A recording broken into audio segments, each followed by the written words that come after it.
Chào các bạn. Hôm nay Món Ngon Hồng Gươm xin giới thiệu với các bạn cách làm món thịt kho trứng. Bây giờ mời các bạn cùng vào bếp với Món Ngon Hồng Gươm nhé. Mua thịt về, chúng ta rửa cho thật sạch, bóp muối, bóp giấm và cạo phần bì như này cho thật trắng. Đó, tôi đã sơ chế rất là sạch rồi. Chỗ thịt ba chỉ này là 1 kg.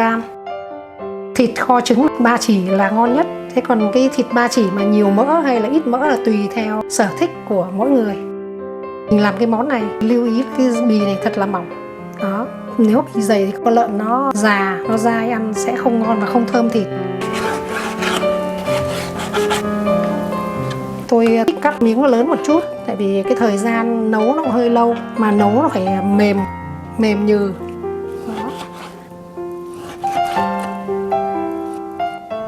Tôi đã chuẩn bị sẵn một xông nước.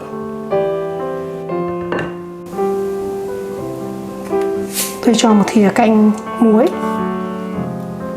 vài lát hành. Có thể các bạn cho hành tím hay còn gọi là hành khô đấy. Nếu các bạn không có hai loại hành này thì các bạn cho vài lát gừng hoặc là một thìa rượu nấu ăn hoặc là rượu trắng vào cái nước này để chúng ta trần thịt. Cái bước trần này cũng rất là quan trọng để cho món thịt kho nói riêng và các món thịt heo nói chung nên xử lý. Khi mình nấu hay mình làm cái món gì mình trần qua đi cho nó không có cái mùi hôi của thịt heo này nữa.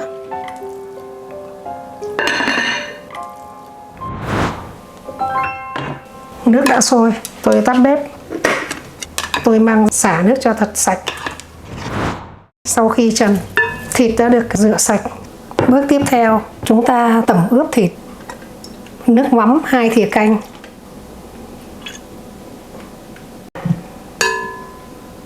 Đường 2 thìa canh.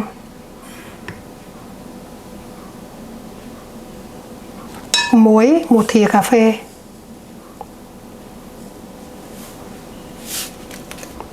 Hạt nêm 1 thìa cà phê. Hành củ.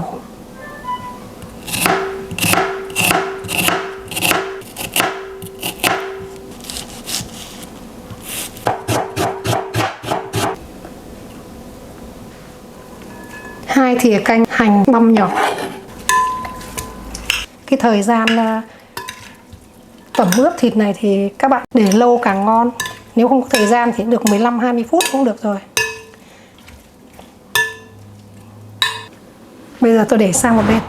Đây là trứng cút lon. Tôi không mua được trứng cút tươi, dùng trứng cút lon họ đã làm chín rồi. Còn đây là trứng gà, tôi cũng đã luộc chín và bóc vỏ. Hôm nay tôi giới thiệu với các bạn hai cái cách để nấu thịt kho trứng. Thường mọi người hay làm là kho thịt với trứng đã luộc chín.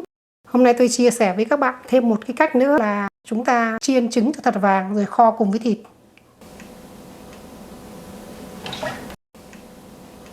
Mỡ đã nóng rồi, tôi cho trứng vào. Trước khi cho trứng vào thì các bạn nhớ phải lau cho trứng thật là khô, nó nổ bắn. Đó.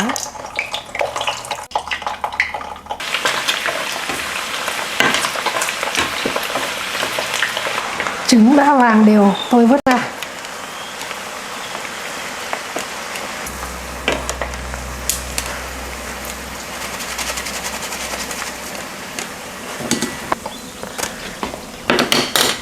Giờ tiếp tục tôi cho trứng gà vào. Trứng gà hay trứng vịt đều được các bạn.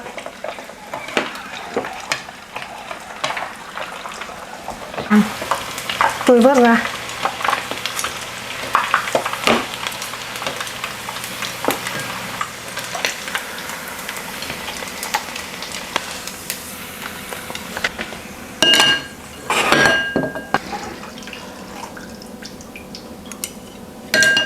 Tiếp tục chúng ta làm nước màu. Tôi cho 2 thìa canh đường.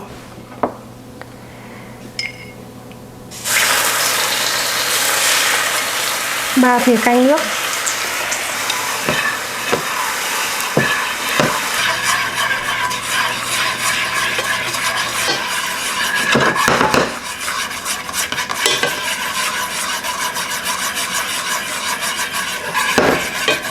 Tôi cho nước.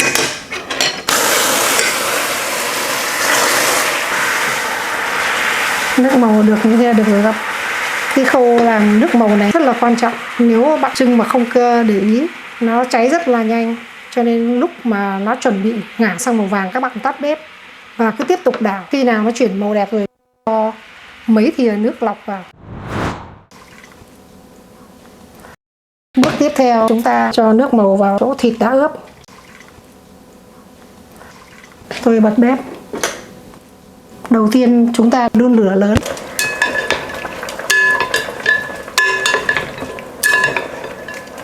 Mình xào thịt này trong khoảng 1 đến 2 phút.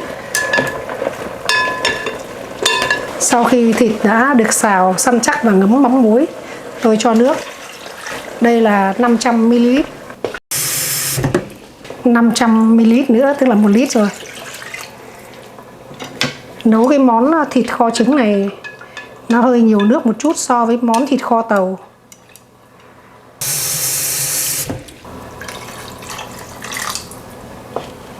Tôi cho thêm 250ml nữa. Tổng là 1 lít 250. Nước có thể bớt đi một chút hoặc thêm một chút. Nó cũng tùy theo sở thích của mỗi người. Bây giờ tôi đậy vung vào. Thịt đã sôi trở lại. Tôi hớt bọt.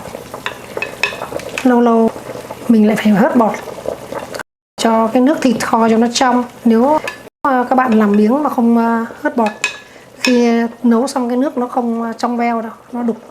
Mới bắt đầu đun thì cái nước nó nhạt như này thôi. Mình càng đun lâu thì cái màu nó càng lên sẫm hơn.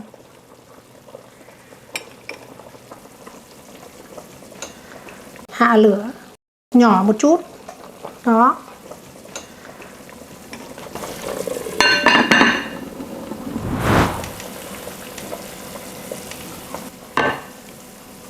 Hôm nay tôi chuẩn bị 2 loại trứng. Nếu bạn nào thích ăn trứng gà thì làm trứng gà không, chứ không phải nhất thiết làm 2 loại trứng như tôi đâu. Chỉ cho một trong 2 loại này cũng được rồi. Thế còn trứng thì chuẩn bị nhiều hay ít là tùy mình.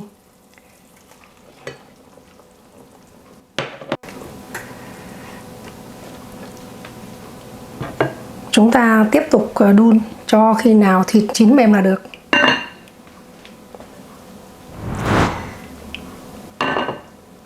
Sau khi đun được 15 phút, tôi nếm thử xem là nó đã vừa chưa.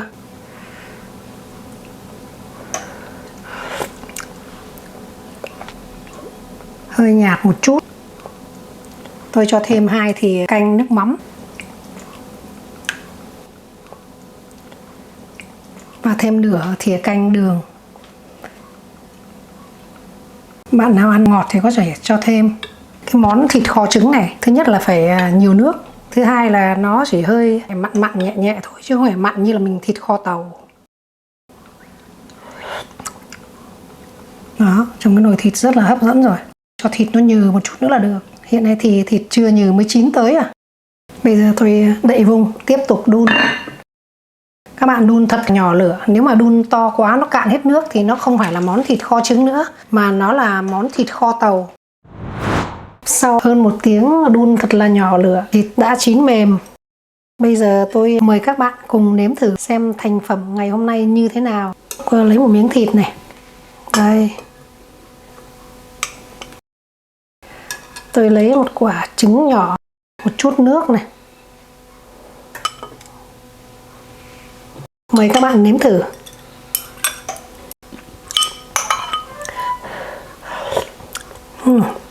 Trứng cút trông rất hấp dẫn. Và tôi nếm thử xem là trứng có ngấm không.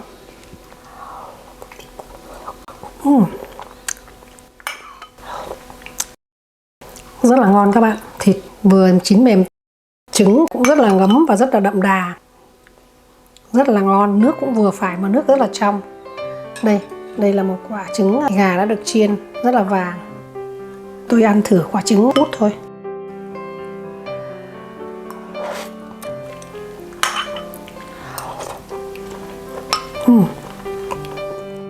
Nóng lắm các bạn. Thịt chín mềm, thơm, rất ngon. Trứng thì ở phía ngoài rất là dai, trong mềm béo và cũng rất là ngấm. Nước vừa ăn, như các bạn đã nhìn thấy, nước rất là trong. Đun thật là nhỏ lửa hơn 1 tiếng thì các bạn cứ thấy nó chín mềm là được rồi. Đun thật nhỏ lửa nhé các bạn. Đun to lửa quá nó cạn hết nước, thành ra món thịt kho tàu chứ nó không phải là thịt kho trứng nữa. Vừa rồi các bạn đã theo dõi video của Món Ngon Hồ Gươm chia sẻ cách làm món thịt kho trứng. Các bạn hãy chia sẻ video này, và bạn nào chưa nhấn nút đăng ký hãy nhấn nút đăng ký để ủng hộ cho Món Ngon Hồ Gươm nhé. Cảm ơn các bạn rất nhiều. Xin chào và hẹn gặp lại các bạn trong chương trình kỳ tới. Xin chào.